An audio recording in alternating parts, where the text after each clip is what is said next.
There. Well, hello, Dave Siegman. Hello, KDP. How are you? I'm good. I can't believe it's October. October already. I Things are know. changing. My favorite month, sweaters, pumpkins. Winter's coming. Yeah, but it's like the cool month where like there's cool holidays, not just like family holidays. That's true. That's true. No one's got Give you the that flu one. yet. No one's got the flu yet. Yeah. It's a busy month, though. It is a busy month, but we don't use that word around here. Sorry. There's There's a lot going on in this month. We're very productive. Yes. So it's the 10th podcast, which is super exciting. That's like we're turning 10. Yes. And this podcast, we're going to talk all about how to end the year strong, but also plan for next year. Because it seems crazy, but October is a great year to at least start the foundational blocks of what you want to do.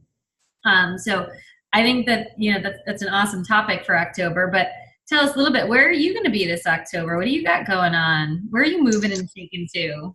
I am a little bit all over the place going to Georgia. Georgia's like my second home now. Headed down to Georgia a couple of times in October. Like it? A couple more local places up here in Mass, and a little further going to Pennsylvania and Ohio a little bit. And potentially, I'm still waiting to hear, potentially a little further out on the West Coast.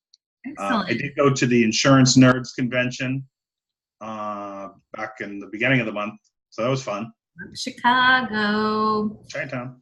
Yeah, and I'm also all over the place. So I'll be at Copeland Insurance for Columbus Day. That's one of those like key holidays that we like to have a lot of insurance agencies hop on because you can kind of close the office. So super psyched to see Copeland. Then I get to actually head on over to Hastings Mutual, a great carrier partner of ours. We're going to do a day-and-a-half social media and marketing extravaganza. Wow. I know, very exciting. We have the Renaissance annual meeting dinner.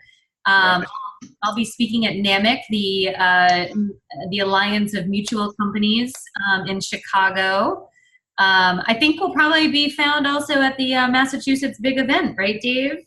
So I'll be there. Massachusetts friends. So that'll be pretty exciting. And it's also my 7th wedding anniversary. Oh, happy wedding anniversary. Yes.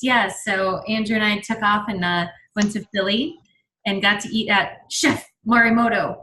Oh, cool. So we've always watched the Iron Chefs, and he never loses. And you have to do this. You have to do that. You can't do it without that. So yeah, exciting. So that leads us to end of year planning, because I know that's kind of what we're working on now. So right. What do you think? I mean, I feel like at this time of year with a lot of our clients, we're sort of sitting and saying, okay, well, what was the plan?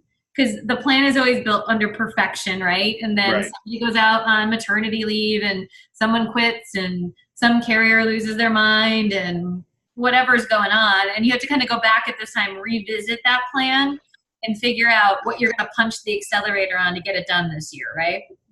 Yeah, I think it's interesting. Like, we call it end of year, but it's not really end of year. We still have, a quarter of the year left. So somehow when we turn the calendar in October, we're kind of like, oh, well, we didn't hit our goals this year. We didn't get it done.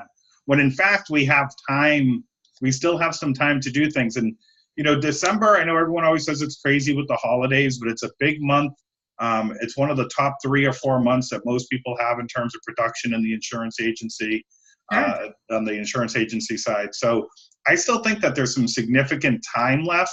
And like you said, it's definitely about looking back and saying, hey, what has been working? What do we need to change? But before we get into 2019 planning, which I think this is a good time of year to do, we have to say, okay, what can we do now for the next 2.5 months to really be able to finish the year strong?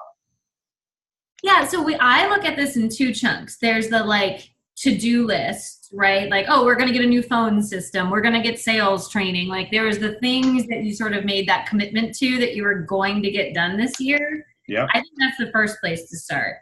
Get that list out, start calling the vendors that you need, figure out on that list what you can move the ball forward on, and make a commitment to yourself to make a decision by a certain date, right? Because you start calling all these vendors, they get on the phone, they're giving you all this information, you start getting proposals, and then a lot of us can go into that paralysis analysis, and it's like, I don't want to make a decision. You know, I Right. just got the bill for new snow tires. I don't want to spend any more money. Right.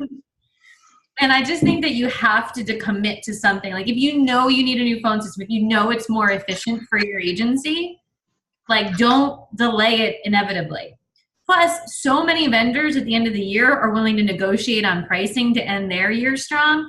You are silly not to take advantage of that, right? Absolutely. So that's like the to-do list.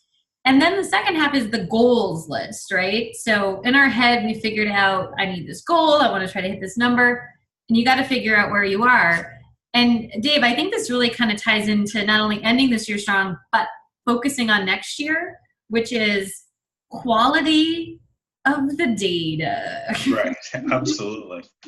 Well, yeah, I mean, I think that any time of year is a good year for us to reassess our current database in terms of what the data looks like. So there's that database cleanup that needs to happen, right? What is wrong today? What reports can we run? How can we fix what there is? But I always say before you get into database cleanup mode, you need to install some database maintenance. So you need to have some reports that you can run, exclusion reports you can run usually on like a weekly basis. So once you clean something up, you don't turn your back on it and have it just fall back apart. And this is more than just training, right? Because we can clean it up, we can train the staff on how to do it right, but we need a way to identify when the database starts to go sour again. So I think like most things at this time of the year, we're talking about looking back to clean it up, but also making sure we have a good plan for moving forward. So I totally agree with that. And I think the other half of it is, let's talk about the agency that's been plagued by this for decades. Right.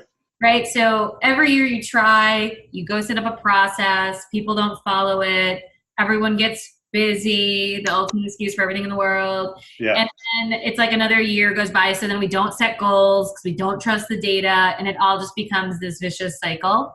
You know, maybe we need to figure out something else of either outsourcing some of that, finding an intern, finding a dedicated, inexpensive resource that continuously works on that side. And I'm not saying that people shouldn't do their jobs correctly, but if it's been 10 years and you've never been able to get it right, at what point do you do something different? Right. Well, and I always think it's frustrating because I know that I do this all the time. I'm like, oh, if I had just done this a year ago. And you say that for 8 years. If I had just done this a year ago, and it's like, well, now's the time to do it. Do it now so that your October 2019 self says, oh, thank you for doing this a year ago.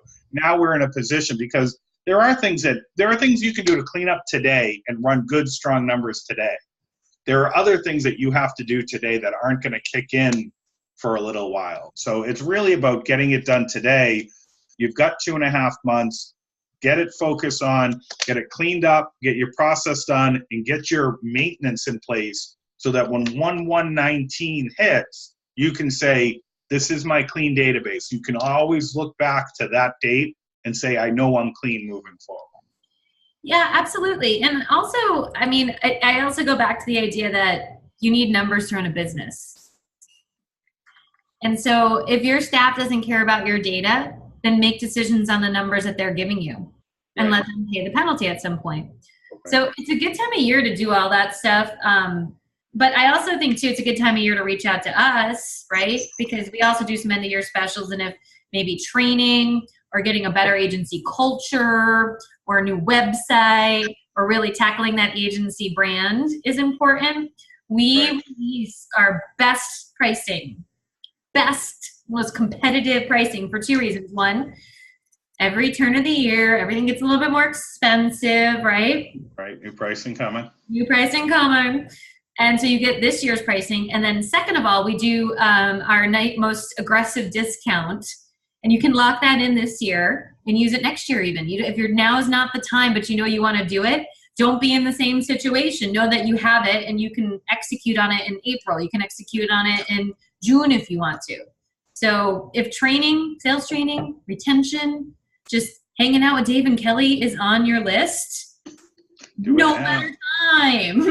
I think that's a third thing that I like, right? So it's not just locking the pricing for next year, but a lot of times you look at it and you're like, that's a big hit to my budget for 1 year.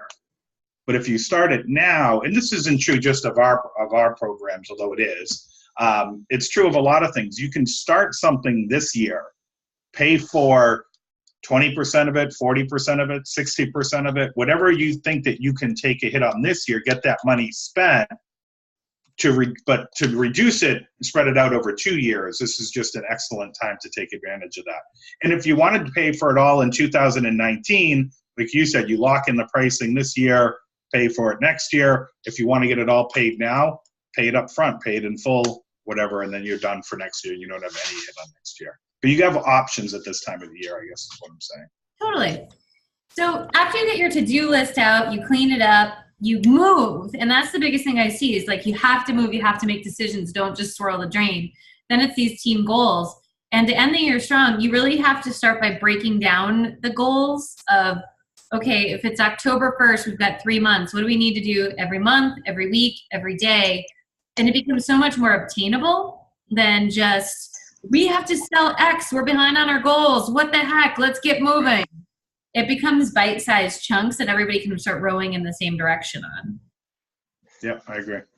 And then I think the other half of it is too, is like when you go back out to your team and we're not on track to hit our goal, the worst thing that you can do is have like that meeting where you get mad at people for not being on track. Let's talk about how that kills the motivation quickly. Right, absolutely. That's when you can call like Dave or I and be like, we're not on track. It doesn't matter. That's the past. The only thing that matters is what's going to fix it to get you in January 1st, right? Right. So why not have a launch party?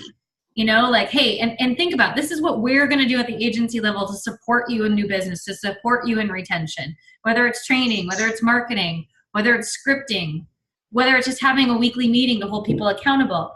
You have to launch that in a way that says, we're here as the agency to support you, and here's what we need from you, and we're going to have as much fun as we can to get to the end of the year. Because I always tell agency owners, who cares where you are today? Yes, it's frustrating. Yes, it's a bummer. We all contributed to it. All I care about is hitting that number by January 1st, right? Right. So let go of the head trash. Right. The other thing that's nice too is that, like, if you feel like you're not going to hit your goals in 2018, and we don't all hit every single goal, right? But if you want to have any prayer of hitting them in next year, you got to put in the time now, because you can't say, okay, well, we'll wait till January because 2019 is done or 2018 is done. We're just going to wait till next year. So next year rolls around and you're in the same position. It's January. It's cold. People are just getting back. You know, you're running around. People are taking their winter breaks, all of this stuff. All of a sudden you turn around, it's February. It's the shortest month of the year. Now it's March. Okay, now we're in planning mode, right? We're 2 months in and now we're going to start planning. Like, it doesn't work. So you got to plan now and implement now, not only to hit these goals, but so you hit January 1 running, and not still in planning mode come January, February, March. Absolutely. Absolutely.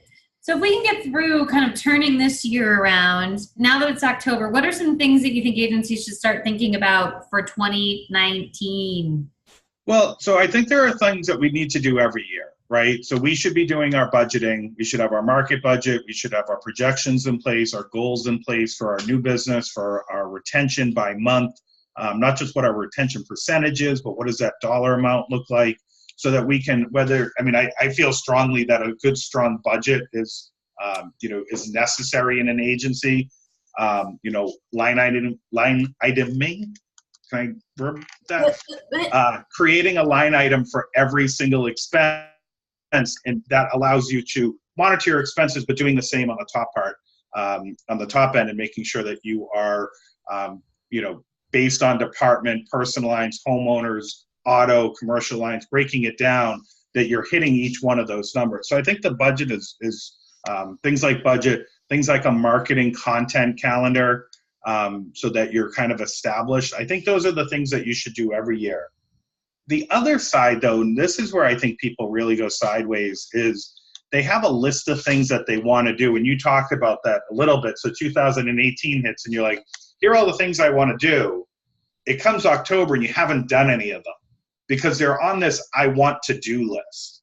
They really need to be on a plan list. So if a phone system is something that you want to implement, depending on the size of the agency and the number of vendors you want to vet and different options you want to look at, it might be too late to get a phone system implemented in 2018. Right. It might not be. I don't know. But you got to start.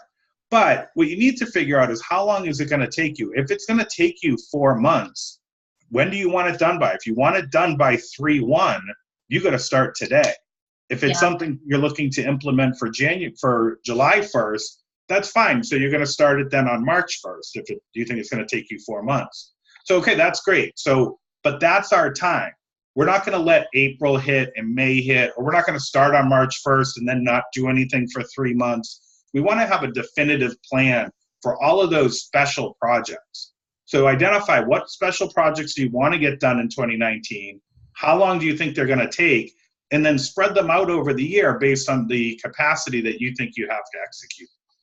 And I also think like along those lines is not making excuses. So like, for example, I just was talking to you, we have this prospect that came in from 2 great agencies, a referral is like the definition of needs are help. Needs are help. Like we've had many conversations. I know I can go in there and help their culture issues. I know we can go in there and get the team on track, set goals. And the biggest thing is, well, we want to fix our management system first, or we want to do this one thing first. And I always say, resist that urge. I will help you with all that. Right. But what you're doing is saying you don't want to be vulnerable. You want to try to fix something that you haven't been able to fix for 9 months without any help. So maybe this has become a priority, but there's no reason you can't attack 2 things at the same time, especially with some partnership of people that are trained in those areas. Right. Well, I think it's one of those things I don't think it's that people don't want the help. It's that they can't wrap their heads around. To them, it's adding one more thing to the pile. So instead of solving, they think of it as one more thing. I told you my idea for the cartoon. Yeah. Right. It's like the guy's swimming and he's drowning and he's doing everything he can do to stay afloat. And here's a guy in a boat throwing it on the life preserver. And the guy's literally like, no, I'm too busy over here, man. I'm trying to stay afloat.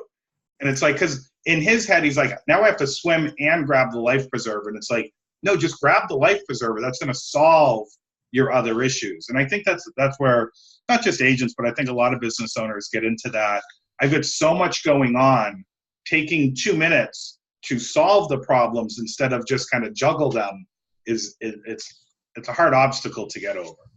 Well, and I also think too that when you own your own business, I don't know what happens, but you like sprout out a superhero cape and you think you can jump from building to building without asking for help. Yeah. And I think that that's like the kiss of death. Like we talked about it, we have CRM tools inside, of our agency, of our business.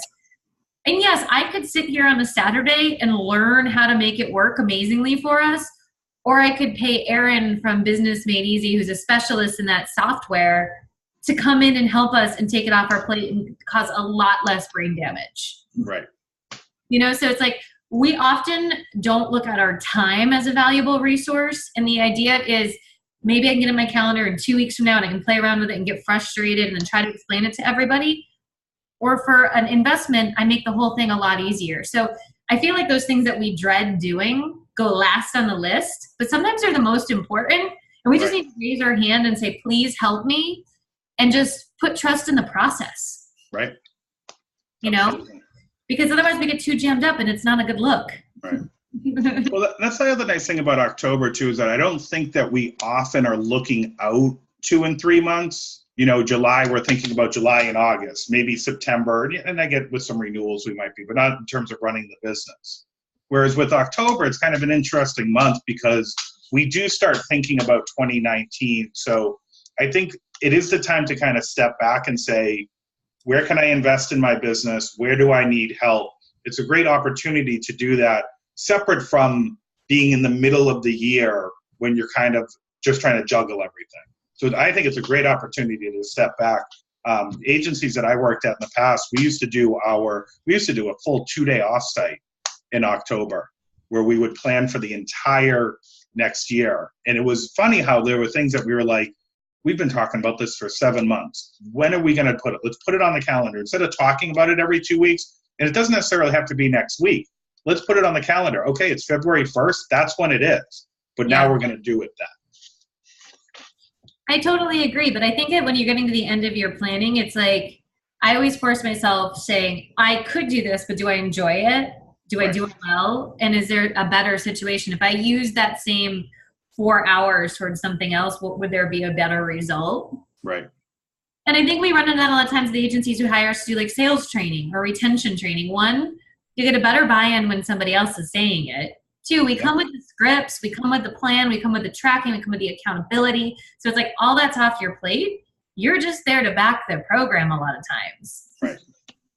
And I think that so many people just have that fear of, oh my gosh, so much to do. Or the other one is my staff has so much to do. Sure. But I also think that when we think about the staff having too much to do, it's like, do they really? Do they really? Or is it just that everyone comes off the summer where you were incredibly short-staffed because everyone takes too many days off and now we're feeling the burn of that? Right. But under normal circumstances, could we really be okay with things? Well, and I think that's one of those things where we always feel like we have a lot going on.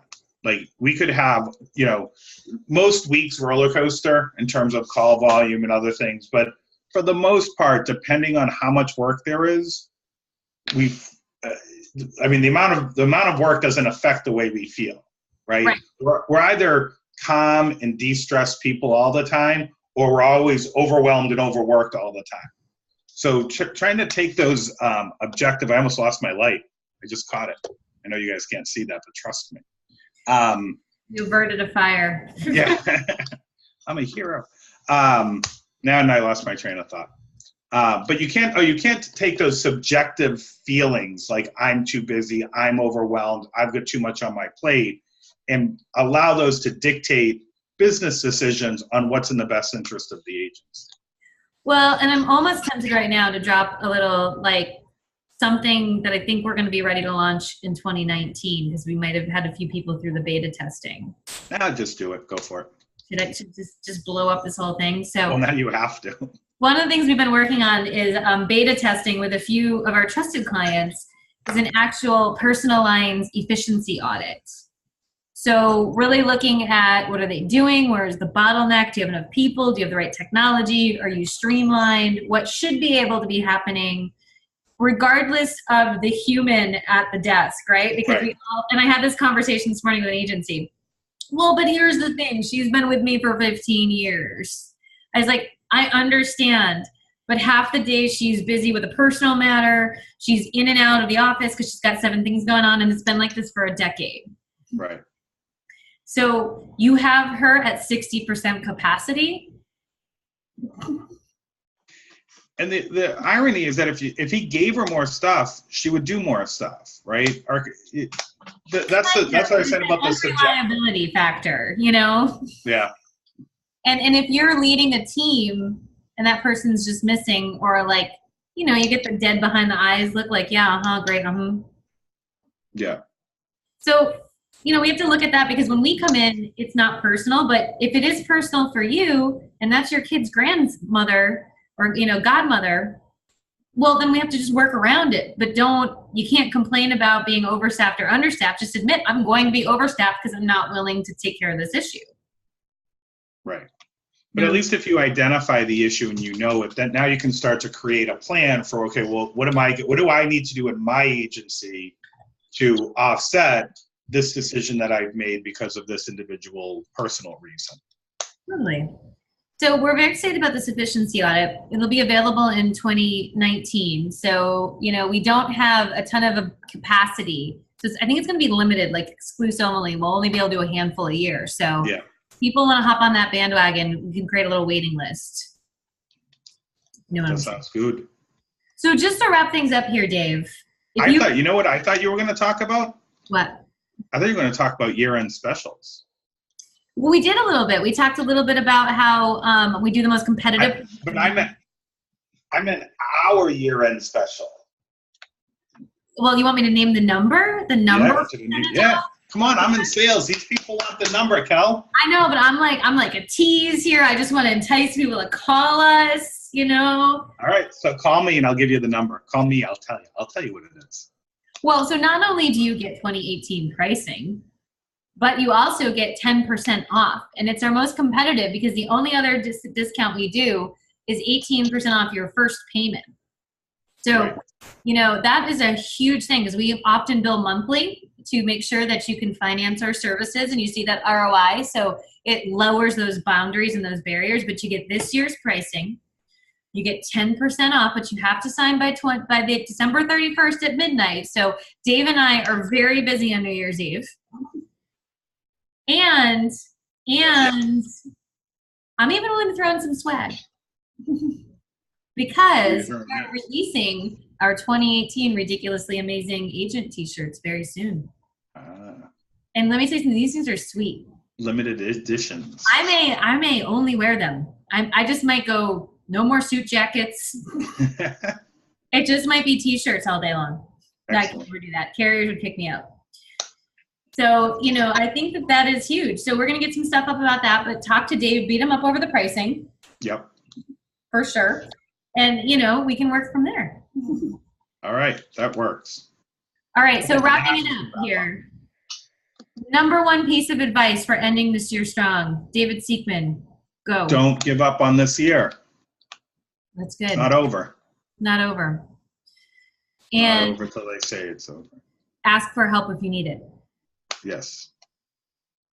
And my number one piece of advice for next year is clean up your data now so you have a baseline. So going into next year, you're not running around in January and be like, I should get those goals done, huh?